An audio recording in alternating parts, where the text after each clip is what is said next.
All right, guys, so here's the help that you need for your presentation assignment. Erin's sitting there holding the iPhone up like this, so her arm's going to get super tired, but you have 20 minutes to do this. Erin just gave me a look because she's going to hold her hands there for that long. It's going to be awesome, but she can move around and like zoom in, whatever you want. So you have 20 minutes to do this assignment. Live in front of the class and to do the outline. Now, this is a very simplified outline, and everything I'm doing today, you do not need to include all these steps, but I'll say you do need to include the basic outline, where the books fit in, the various people that we're going to fill in here. You do not need to do the prophets. You do not need to list the kings. You will get mad props, and I said I'll give you a Starbucks gift card if you do the prophets and the kings. But here's where you need to start. So in Genesis 1 through 11, we have roughly 2,000 years of history, right? We have the creation, we have the fall, we have the flood, and we have Babel, right? Those four events roughly make up Genesis 1 through 11. These are the four key events. Obviously, there's more details in there, but those are the things that we need to know. At the Genesis chapter 12, all of a sudden, the super rapid pace history slows down and focuses on one man. Because here at creation and the fall, we learn, as we're going to talk about the covenants here in just a minute, that the Bible is concerned about the seed of the woman. And now it's going to follow Abraham. And it's going to follow his seed, right? And it's going to go from person to person to person, and kind of asking that question is this the guy? Is this the seed of the woman? Is this the seed of the woman? Is this the seed of the woman? And as the history unfolds, that's the concern. That's where it's going. Where is this seed of the woman? Where's the obedient son? Where's the true king of Israel? Where is he at? And that's what this story is unfolding. So you get to the second part of Genesis, and it slows down, and it really focuses on three main characters. You have Abraham, you have Isaac, and you have Jacob. Those are the three main characters. Those are called the patriarchs.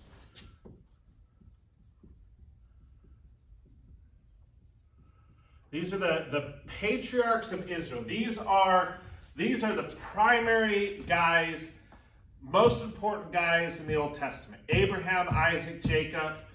Moses would be one of the most significant, and then King David. Those guys are the primary focus of the Old Testament. Most of the other things are just fill-in information. But Abraham, Isaac, and Jacob, those are the patriarchs. Now, we're going to put the covenants over this because I've been arguing that the covenants are the defining, controlling factor that appear throughout history that are governing the whole thing.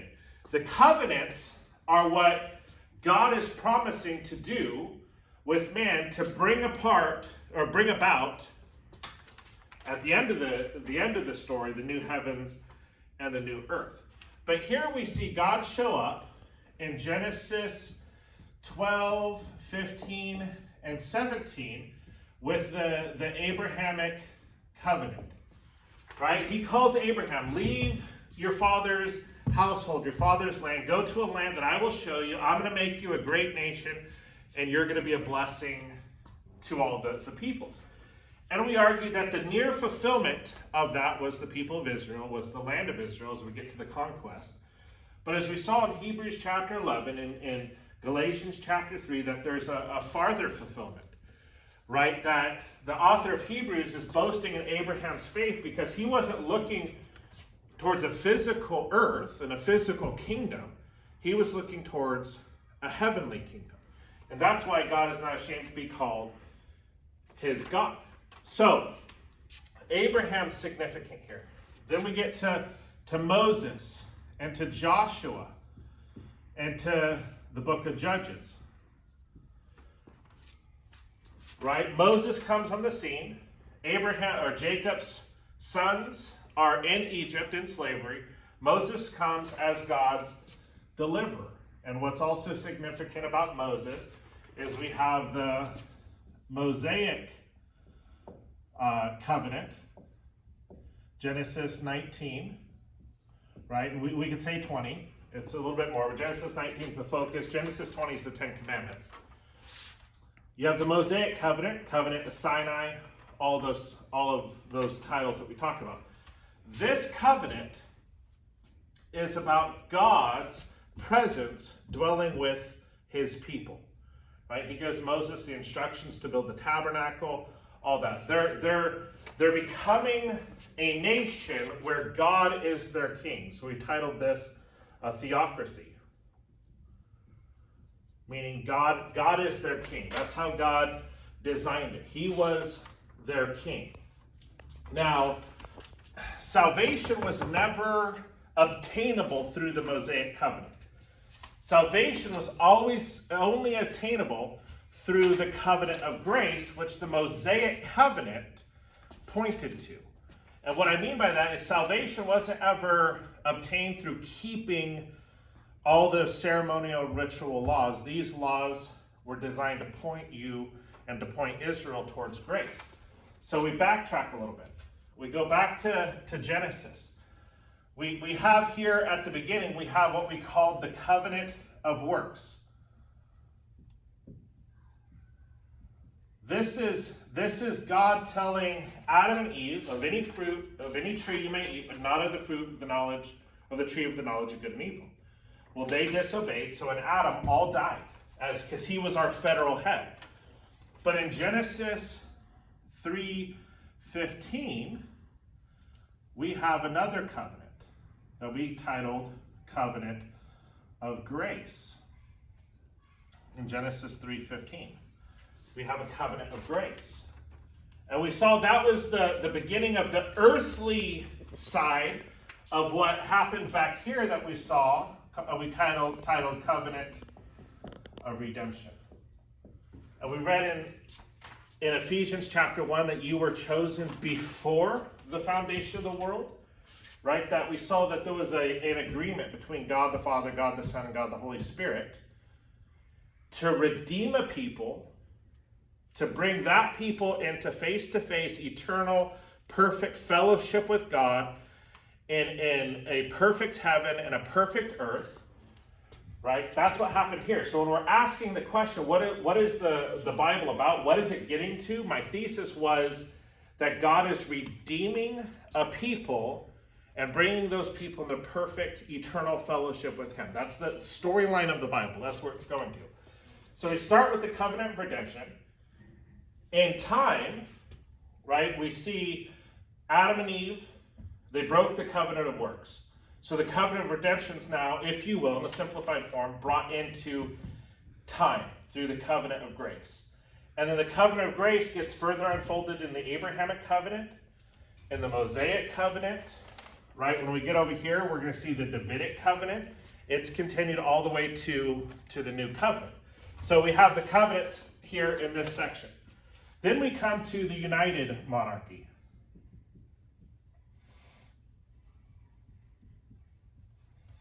So the united monarchy, we have Saul, David, and Solomon. Right, Saul, David, and Solomon. Now key here is the Davidic covenant, which says that there's going to be a king that sits upon the throne of Israel forever. Now, that doesn't sound like an earthly king. How does an earthly king sit upon the throne forever? Well, it's all pointing to Jesus. It's all referred back to the seed of the woman is going to come and it's going to answer the need that man has. There's a Messiah, there's a promised seed that God has established. So we have the united monarchy. This is roughly 1,000 to 931 BC. So we see here, first 2,000 years, next 2,000 years, next 1,000 years, united, from Abraham to the division, and the next 1,000 years takes us to the end of the Old Testament. So we have roughly 4,000 years of history on this little slide thing here. Solomon, wisest guy ever lived. Most significant thing about him is he built the temple. And the temple, as the tabernacle was, represented God's presence dwelling amongst his people, right? That is significant, okay? Solomon builds a temple. He's the wisest guy. He starts his life building the temple. He ends his life building temple for other foreign gods. His son Rehoboam comes to the throne, and instead of listening to his father's advisors, he listens to his peers, puts a heavier burden upon the people, ends up splitting the nation. So the north, we have Israel. In the south, we have Judah. So you have 10 tribes in the north. 2 tribes go south. 2 separate kingdoms with 2 separate kings, 2 separate capitals. This is where people get confused in the Old Testament, because you have Israel here, gets divided into Israel and Judah. In Israel, all bad kings. All bad dudes. All of them are bad, which is why, according to the Mosaic covenant, which is a covenant of blessing and cursing, if you obey, blessing. If you disobey, he's going to raise up other nations to come in here and to persecute you. And that's why the northern kingdom is shorter than the southern kingdom, because the southern kingdom has good kings sporadically kind of placed throughout their timeline. So, you have the Assyrians. In 722 BC, they come and they take out Israel. They take the northern 10 tribes, and those are called the lost tribes of Israel, because they assimilate into Assyrian culture. This is where the Samaritans come from, because the Samaritans there in John chapter 4, the Samaritan woman at the well, these are these half-breeds from the Assyrians and the Israelites that come and resettle the land. Okay, then you have in 586, you have the Babylonians. They come and they take out the southern kingdom of Judah. And they lead them into the Babylonian captivity. This is where you get Daniel, right? Daniel, he's going into the Babylonian captivity as a young man. Before this, the Babylonians, they took out the Assyrians. They came to rule. They come down really in 3 different campaigns, and they take out Judah. And in 586, the most significant thing happens here is the temple is destroyed. The temple's destroyed. Now that's significant because, well, the temple, as the tabernacle, represented God's presence in Israel. And according to Ezekiel chapter 10, this is when God's presence departed. Well, God's presence departed in Ezekiel. The temple was that physical, he's gone. Never to return until we get to the New Testament, when a young boy comes and he's kicking it in the temple and he's teaching the people. Right here is called the 70 years of Babylonian captivity. Okay, so now Judah's gone. The Babylonians get taken out by the Persians. And in 516, the Persians, they have a policy to repatriate the people. So they send the people back in 3 waves. First under Zerubbabel in 538, then under Ezra in 458, then under Nehemiah under 445, BC. So they come back, right, to reestablish the temple, right? So you have the second temple and Zerubbabel and Ezra. So the temple, this is called Second Temple time period. Nehemiah is concerned about the wall, and this ends the Old Testament. This is the end of the Old Testament under these three guys. Or these three, really two historical books. We have Ezra and Nehemiah as the historical books, and Zerubbabel appears in there. All right. So, the Persians get taken out by the Greeks. The Greeks get taken out by the Romans. And now we have the New Testament. It's ready for Christ to come. Between this time and this time, you have 400 years of silence. Right? There's no prophetic voice until you get to John the Baptist. That's the Old Testament. Right? That's the Old Testament in a nutshell, very simple. So now where the books fall in.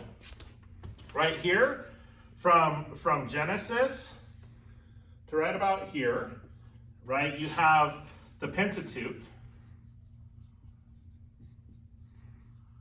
right, or the 5 books of Moses, or the Torah. This is Genesis to Deuteronomy. That's what you have here. From here all the way to here, you have the historical books. This is from Joshua all the way to Esther, which Esther is a queen in Persia. So Ezra, Nehemiah, Esther. Esther shares what's going on with the Jews in Persia that are up there. You have the prophetic books, which we're not covering in this class. That's next semester. The prophetic books fill in this time period, from the divided kingdom all the way to the end, the prophets. And this goes from Obadiah, right here, to Malachi. Sorry, I'm writing like this, so that's hard to read. In here, which we won't cover in this class, you have the books of poetry. Back here somewhere, you have the book of Job. And that's how the Old Testament fits together. In here you have the prophets, and we listed 4 stages of prophets that you don't need to concern yourself, but just for the sake of this video. You have the prophets that were in existence when Israel and Judah were together, or were in existence. You have prophets where Judah was the only kingdom. You have prophets during the Babylonian captivity in exile.